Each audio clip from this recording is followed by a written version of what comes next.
Solo Dios es el Señor de la conciencia y la ha dejado libre de las doctrinas y mandamientos de los hombres, que sean en cualquier cosa contrarios a su palabra o que no estén contenidos en esta.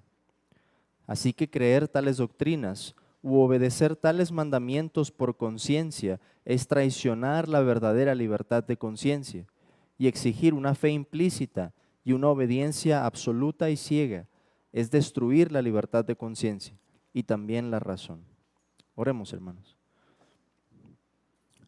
Señor, Padre nuestro, te damos gracias por esta mañana y la oportunidad que nos das de conocer más de esta verdad, cómo tú estás por encima de nuestra conciencia. Te rogamos, Señor, que con un corazón sincero deseemos agradarte, deseemos que nuestra conciencia, Señor, esté sujeta a ti, a tu palabra, y podamos vivir una vida que sea agradable a ti en esa libertad que nos has dado, Señor. Ayúdanos, Padre, te lo pedimos, en el nombre de Jesús. Amén. Hermanos, este párrafo nos presenta una doctrina que distingue a la fe reformada. Los reformadores no tenían la intención de reinventar la doctrina o el cristianismo, sino de renovar lo que se había perdido por los numerosos abusos de la doctrina romana. Hay que partir de esa premisa si queremos entender bien lo que ellos estaban haciendo. El propósito de los reformadores no era destruir, sino purificar. Y esta doctrina es importantísima para ese propósito. Hay un atractivo particular en esta declaración, un balance entre la fe sincera, la libertad de conciencia y la razón. Algo que incluso tendría ecos en los Estados Unidos, por ejemplo, en la Declaración de Independencia. Ese lenguaje que tiene que ver con la razón, Dios, la conciencia, la libertad. Incluso unos atisbos de eso en nuestra propia declaración y en nuestra Constitución, doctrinas que forman la base de Occidente. Una de las formas más claras en las que podemos observar esto es por contraste. ¿Qué es lo que hacen las sectas si pensamos en la conciencia? ¿Cómo se colocan las sectas? ¿Cómo conciben las sectas a la conciencia?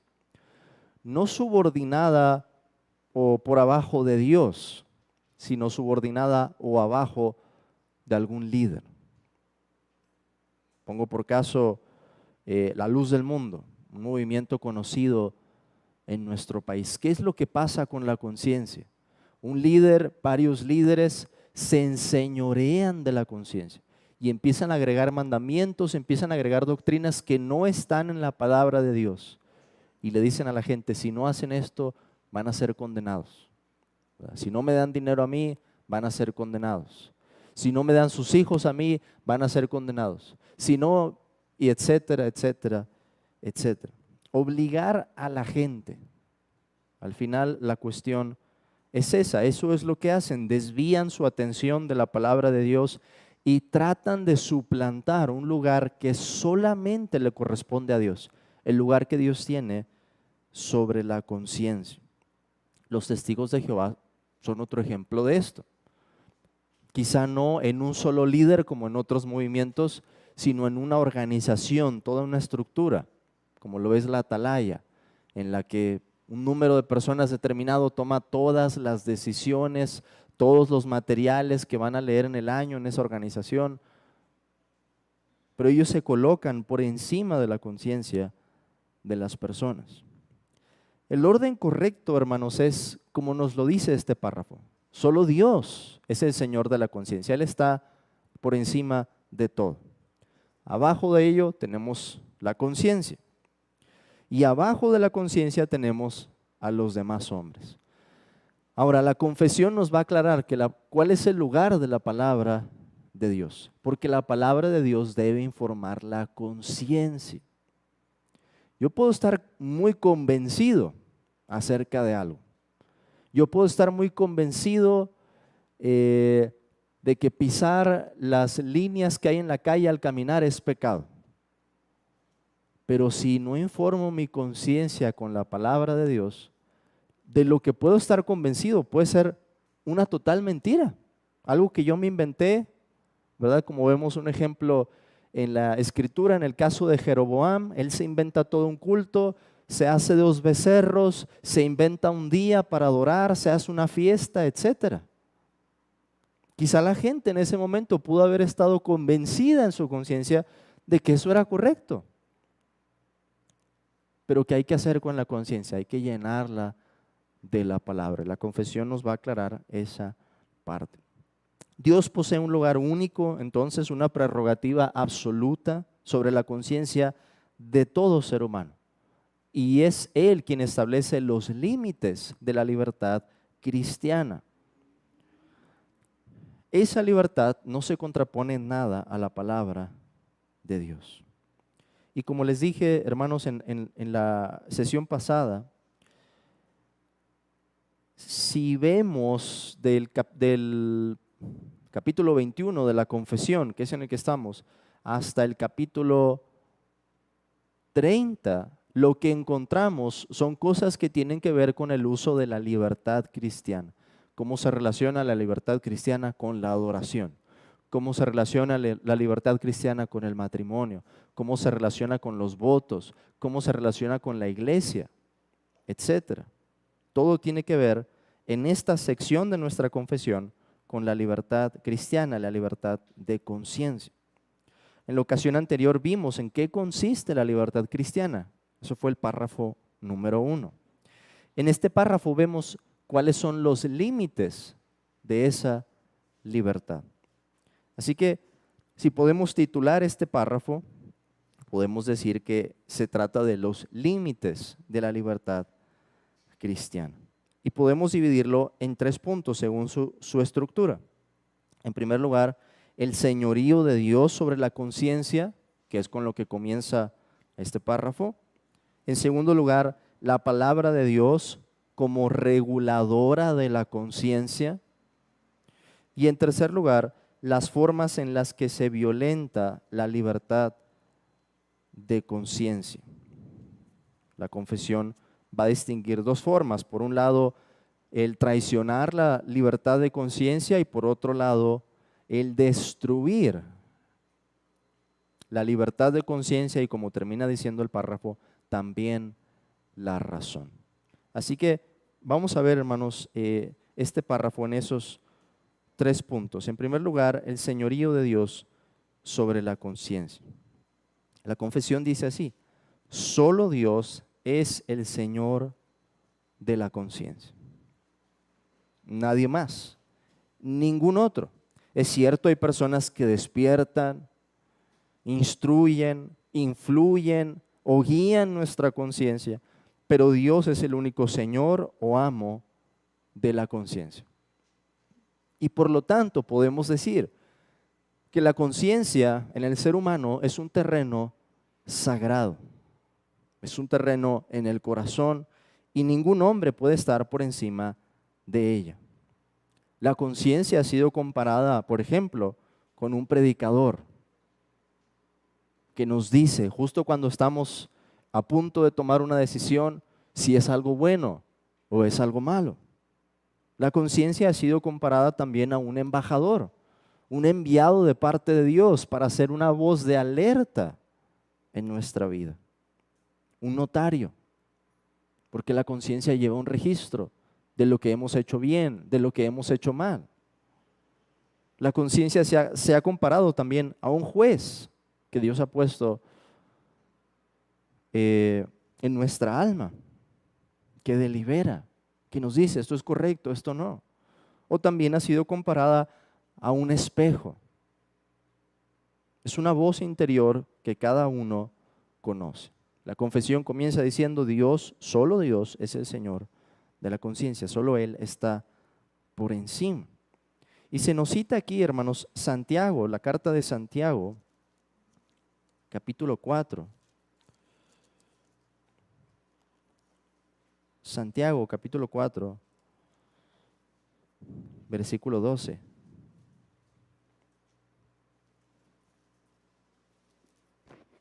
Santiago nos dice, uno solo es el dador de la ley, que puede salvar y perder. Pero tú, ¿quién eres para que juzgues a otro? Santiago nos dice que Dios es el único legislador, es el que da la ley, es el que dice cuáles son las reglas en este mundo. Y por eso a Dios le corresponde también el juicio absoluto. Dios es el único que puede declarar vida o muerte sobre una persona.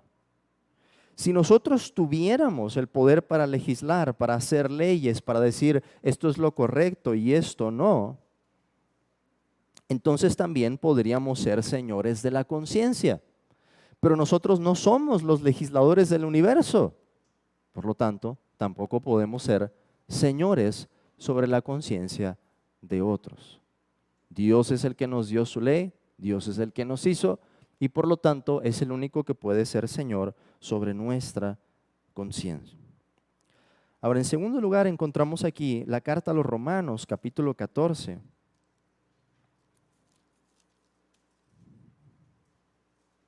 Versículo 4.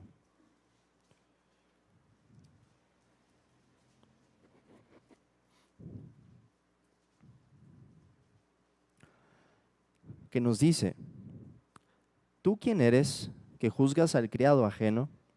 Para su propio Señor está en pie o cae, pero estará firme, porque poderoso es el Señor para hacerle estar firme. Y en el contexto, hermanos, Pablo está aclarando de qué manera se debe abordar la cuestión de las diferencias de convicciones en cosas que tienen que ver con la conciencia. Uno dice que se han de comer legumbres, otro dice que se ha de comer carne, y entendemos que esta cuestión sería especialmente importante en el inicio de la iglesia, cuando muchos judíos estarían abrazando la fe, y habría dudas en qué hay que hacer con las leyes ceremoniales que hablaban de abstenerse de ciertos alimentos. Pablo está dejando eso a la conciencia. Cada uno tiene que estar convencido. Pero en el versículo 4 nos dice que a quien tenemos que agradar en esa decisión es al Señor. Otra vez, a Dios. El punto es que en cosas que son indiferentes no podemos juzgar a otros. Si alguien come de todo, solo legumbres. Dios es el que juzga y Él es a quien tenemos que agradar. Entonces Dios tiene, hermanos, ese lugar único por encima de todos nosotros como el Señor de nuestra conciencia. Pero en segundo lugar, la confesión nos habla acerca de la palabra de Dios. Y esto es bien importante. Imagínense los abusos que se podrían cometer en la libertad cristiana si alguien solamente dice, Dios es el Señor de la conciencia. Pues sí, ¿y de qué manera ha revelado su voluntad? Es la siguiente pregunta.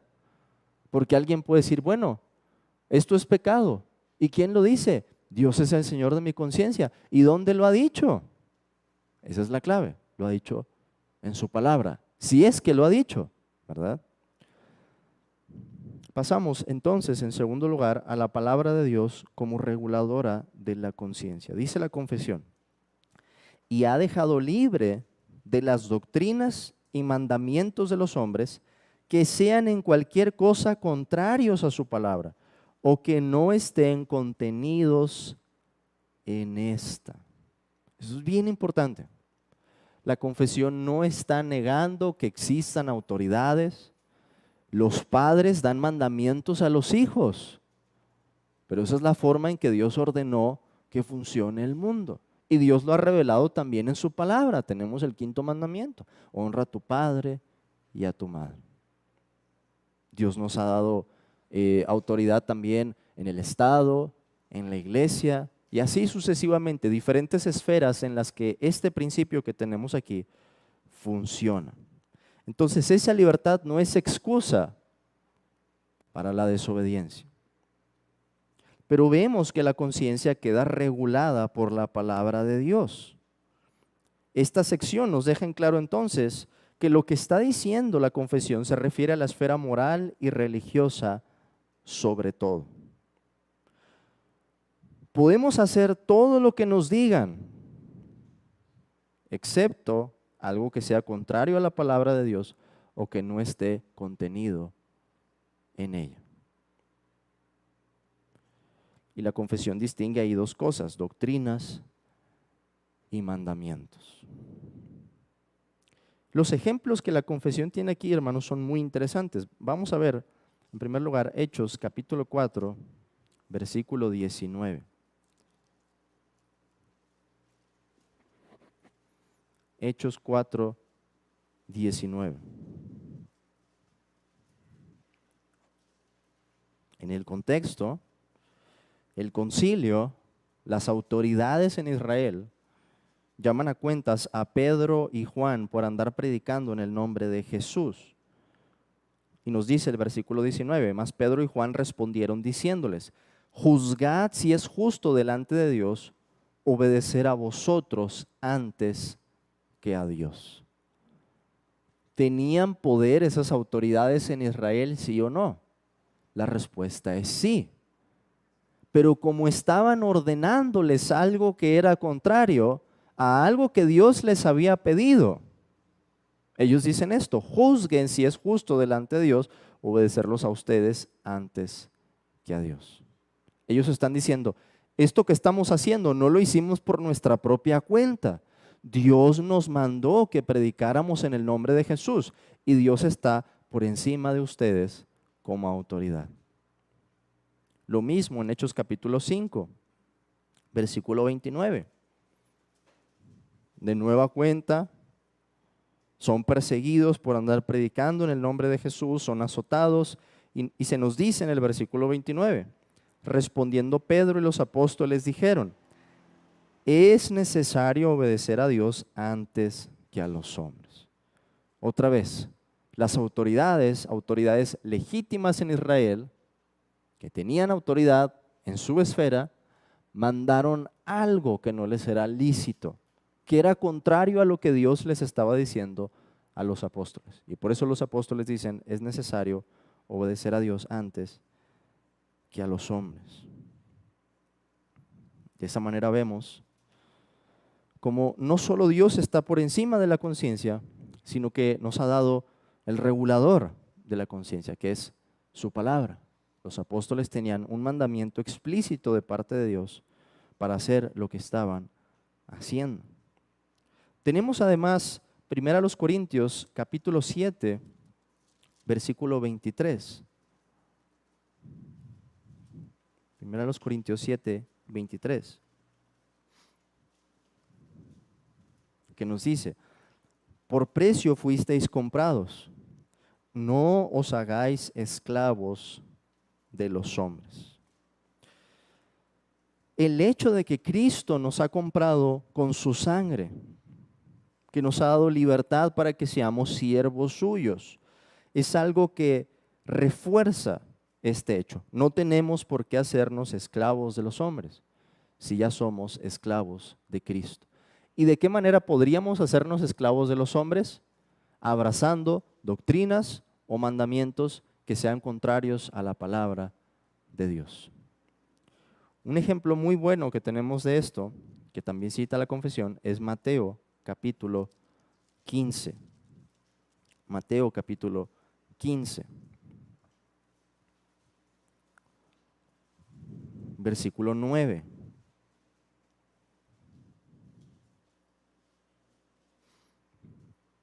El Señor Jesús, citando del profeta Isaías, dice, Mateo 15, 9, pues en vano me honran, enseñando como doctrinas mandamientos de hombres. ¿Cuál era el asunto allí?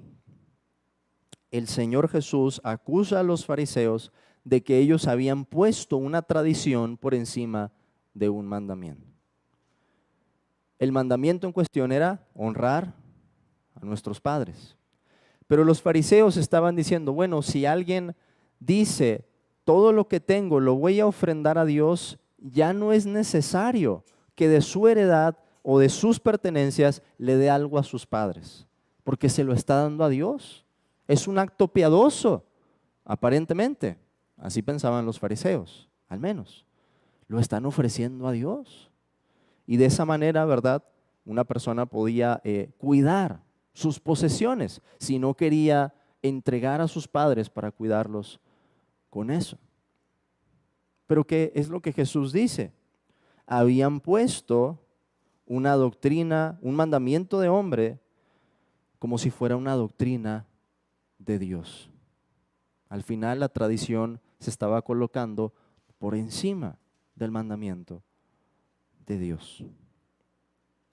La confesión dice que esto se puede dar otra vez en mandamiento o doctrina. Por ejemplo, en caso de una doctrina, el purgatorio. ¿Hay garantía para creer en el purgatorio de la palabra de Dios? No. Y si se obliga como un dogma, ¿qué se está haciendo entonces? Se está violentando la conciencia. O puede ser en un mandamiento, como en el caso de las autoridades en ese tiempo. No prediquen más el evangelio, no hablen más en el nombre de Jesús. Pasamos entonces, hermanos, en tercer lugar, a considerar las formas en que se violenta la libertad de conciencia. La confesión termina diciendo así: así que creer tales doctrinas u obedecer tales mandamientos por conciencia es traicionar la verdadera libertad de conciencia, y exigir una fe implícita y una obediencia absoluta y ciega es destruir la libertad de conciencia y también la razón.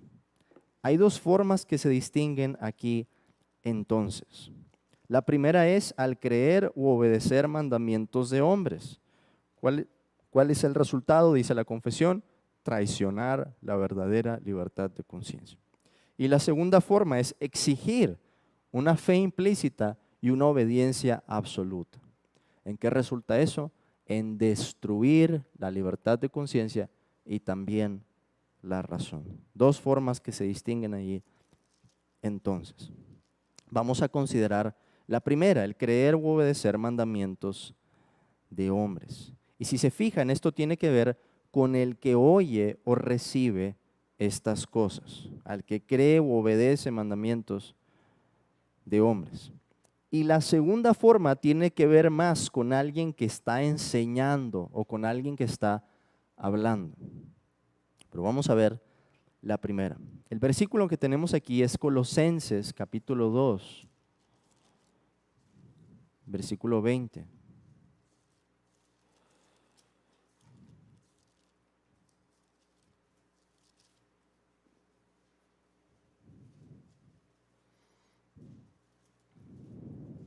En Colosas, la herejía, al menos de lo que podemos deducir por lo que Pablo está hablando, consistía en un tipo o una especie de doctrinas gnósticas, en las que se contrapone lo que existe en el cuerpo con lo que es en el espíritu. Y el problema de esas doctrinas, al menos como vemos que estaba pasando en la iglesia de Colosas, es que esto estaba conduciendo a un legalismo, a agregar mandamientos. Y nos dice Colosenses 2:20, pues si habéis muerto con Cristo en cuanto a los rudimentos del mundo, ¿por qué, como si vivieseis en el mundo, os sometéis a preceptos tales como no manejes, ni gustes, ni aun toques, en conformidad a mandamientos y doctrinas de hombres, cosas que todas se destruyen con el uso? Tales cosas tienen a la verdad cierta reputación de sabiduría en culto voluntario, en humildad y en duro trato del cuerpo, pero no tienen valor alguno contra los apetitos de la carne. Tal parece entonces que algunos estaban enseñando cosas como si hubieran sido mandamientos divinos. Una cosa, hermanos, es que digamos que algo es sabio o bueno. Por ejemplo, si alguien me pregunta cuál es la mejor postura para orar, hay posturas, yo creo, que corresponden a lo que estamos sintiendo en ese momento. Cuando estamos muy quebrantados, naturalmente, vamos a ir de rodillas o nos vamos a postrar. Cuando estamos muy alegres, quizá estemos de pie, alabando al Señor. Pero imagínense que dijéramos como mandamiento, no, todos en la iglesia y al momento del culto vamos a orar de rodillas, así dice el Señor. ¿Cuál sería el problema de eso? Que no hay una garantía en la palabra de Dios para afirmar un mandamiento como ese. Puede ser sabio en un momento dado orar de esa manera, puede ser correcto, puede ser prudente, pero no se puede imponer como un mandamiento. Algo así estaba pasando en Colosas. No gusten esto, no prueben esto, no pueden manejar, porque aquí somos más santos.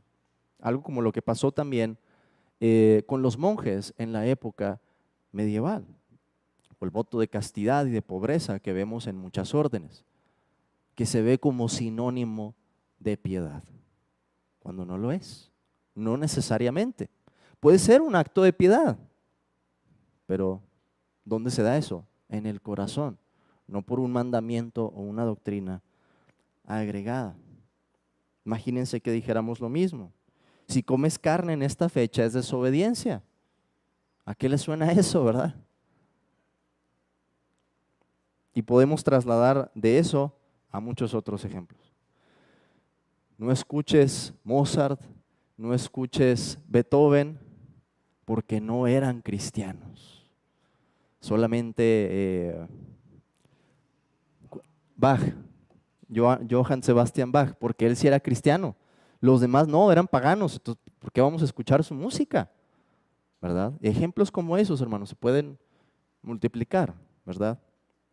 De eso es de lo que está hablando la confesión. Pero hay una segunda forma de violentar la conciencia que es aún más grave.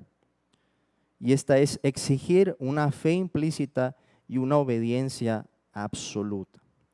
Noten que la primera otra vez tiene que ver con el que recibe esto, al creer u obedecer mandamientos de hombres. Pero la segunda tiene que ver con alguien que está en una posición o que está enseñando, que está diciendo algo, al exigir una fe implícita y una obediencia absoluta. En su contexto histórico hace referencia a doctrinas y mandamientos a los que el romanismo obligaba, como la infalibilidad papal, un dogma que ha de recibirse. Y si uno empieza a preguntar, pero ¿por qué y por qué y por qué? Al final la respuesta va a ser, porque sí, porque la iglesia lo manda. Pero ¿en qué parte lo manda? Lo manda con la autoridad de la palabra de Dios. ¿En qué parte de la palabra de Dios? Bueno, es que Jesús le dio las llaves a Pedro. Y de allí, ¿verdad? Se desprende cantidad de cosas que se pueden agregar porque Jesús le dio las llaves a Pedro. Y ese es el argumento. No hay más. Hay que abrazar la tradición, la virginidad perpetua de María, el purgatorio, hasta muchas cosas, muchas otras cosas más. La confesión dice que el exigir ese tipo de fe, una fe implícita, una fe en la que uno dice, tienes que recibirlo porque sí, porque yo lo digo, es destruir la verdadera libertad de conciencia y también la razón.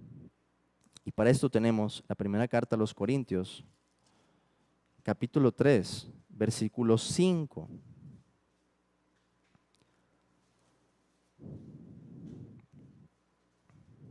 Un versículo que hemos visto ya en las predicaciones del domingo, que dice, ¿qué pues es Pablo y qué es Apolos? Servidores por medio de los cuales habéis creído, y eso según lo que a cada uno concedió el Señor. Recuerden, esto tiene que ver con alguien que está en una posición de autoridad. ¿Cuál es la manera correcta en que alguien que está en una autoridad dada por Dios debe de verse a sí mismo? Como servidor. El otro versículo que tenemos está en la segunda carta a los Corintios, capítulo 1, versículo 24.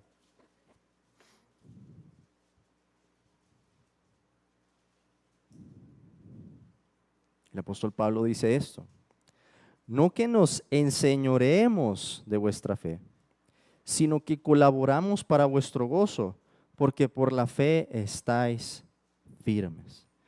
¿Qué tan relevante es, hermanos, que uno de los apóstoles haya aclarado cómo se daba el ejercicio de su autoridad?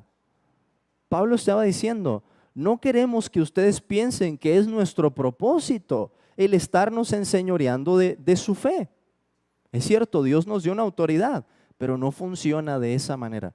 Si uno de los apóstoles de Cristo decía eso, ¿qué derecho tiene el Papa o los cardenales o el magisterio de la iglesia como para agregar mandamientos o doctrinas de hombres?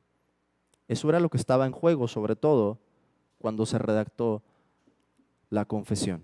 Recuerden que se dio en un clima político muy difícil, justo después de una revolución. Estos temas estaban sobre la mesa, quizá no con la misma intensidad con la que los vivimos nosotros, al menos no en nuestra cultura o no en este momento, pero siguen siendo una realidad, porque la Iglesia de Roma sigue sosteniendo esas cosas. Y muchos otros movimientos, ¿verdad?, que podríamos agregar, como mencioné al principio, Luz del Mundo, Testigos de Jehová, y sectas en las que se imponen mandamientos y doctrinas de hombres sobre la conciencia de las personas. Terminemos, hermanos, con 3 aplicaciones. En primer lugar, reconozcamos el consuelo y la responsabilidad de que Dios sea el Señor de nuestra conciencia. Digo el consuelo porque si estamos creyendo y haciendo la voluntad de Dios, no importa quién se oponga. Imaginen el consuelo que eso le puede dar, por ejemplo, a una esposa con un marido incrédulo. Un marido que puede estar haciendo, ¿verdad?, mandamientos de su propio corazón y no vas a ir a la iglesia los domingos porque yo lo digo y porque yo quiero. El consuelo de decir, yo voy a obedecer a Cristo. Solo Dios es el Señor de mi conciencia y Él me ha dado este mandamiento claro. Aunque todo el mundo se oponga, hermanos, si estamos creyendo y haciendo la voluntad de Dios, podemos descansar en eso. Ahora, por otro lado, digo que esto también conlleva una responsabilidad, porque si estamos haciendo algo contrario a la palabra, no importa que todo el mundo lo apruebe, que lo aprueben los pastores, que lo apruebe el Papa, que lo apruebe la familia, no importa. ¿Por qué? Porque solo Dios está sobre nuestra conciencia y es Él a quien tenemos que agradar. En segundo lugar, hermanos, asegurémonos de informar nuestra conciencia con la palabra de Dios. Si la conciencia está mal informada, puede inclinarse por un lado al legalismo, como estaba pasando en Colosas, o puede inclinarse al antinomianismo y decir, es que yo en mi conciencia no siento nada. Hermano, pero ¿por qué mantienes esa práctica? ¿Por qué te estás emborrachando? Es que yo en mi conciencia siento que está bien, ¿verdad? Pero si esa conciencia no está informada por la palabra de Dios, podemos caer en peligros bien grandes. Esta, hermanos, es una cuestión delicada y existen no pocos desbalances en la experiencia cristiana debido a esto. ¿Es importante obedecer a nuestra conciencia? Sí, pero hay que llenarla con la palabra de Dios. Porque si alguien obedece a su conciencia y no la está llenando con la palabra de Dios, va a caer en toda clase de desgracias. En tercer lugar, por último, sepamos discernir los abusos tan graves que se dan cuando alguien se pone por encima de la conciencia de otro y la otra persona traiciona su libertad. Curiosamente, esto es lo que está pasando con la ideología de género. Y esta es una aplicación bien moderna. Hay grupos que quieren imponerse sobre nuestras conciencias y cambiar los estándares de la moralidad, diciendo esto es lo correcto. Así debe de verse la humanidad ahora, ¿verdad? Así que esa misma verdad, hermanos, que plasmaron nuestros hermanos que redactaron la confesión, tiene aplicaciones para lo que tiene que ver con la esfera religiosa, como en el caso de Roma o las sectas, pero también como este tipo de ideologías que quieren obligarnos a creer algo que es contrario a la palabra de Dios. El Señor nos guarde, hermanos, para mantener ese balance fino, para ser obedientes a la voz de nuestra conciencia, pero para llenarla siempre de la palabra de Dios.